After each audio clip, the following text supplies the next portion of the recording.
Now let us discuss insert at the end of the linked list.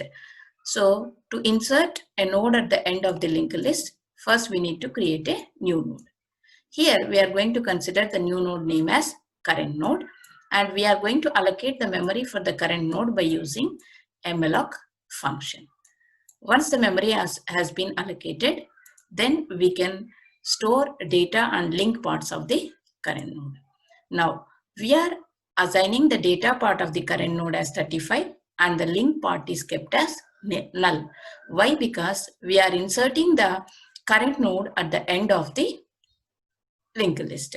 So every linked list must end with a null. That's why we are keeping this link part of the node as null.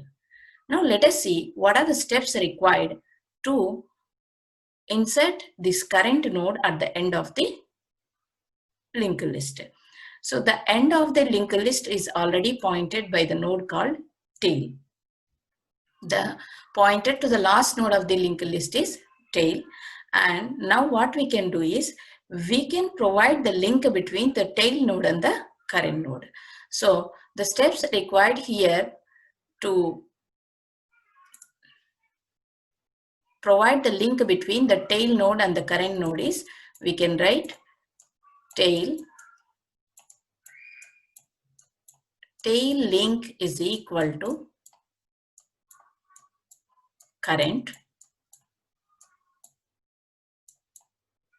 and after the link has been provided between the tail and the current, this 30 is no more tail node, and which will become the tail node, the current will become the tail node. So now the tail is going to be changed to current. So we can write tail is equal to current.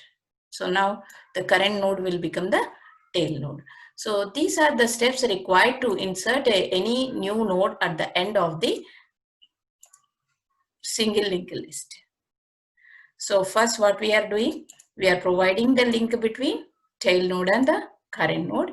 Then this 30 is no more tail node, and which will become the tail node, current will become the tail node. These are the steps required in insertion at the end of the single linked list.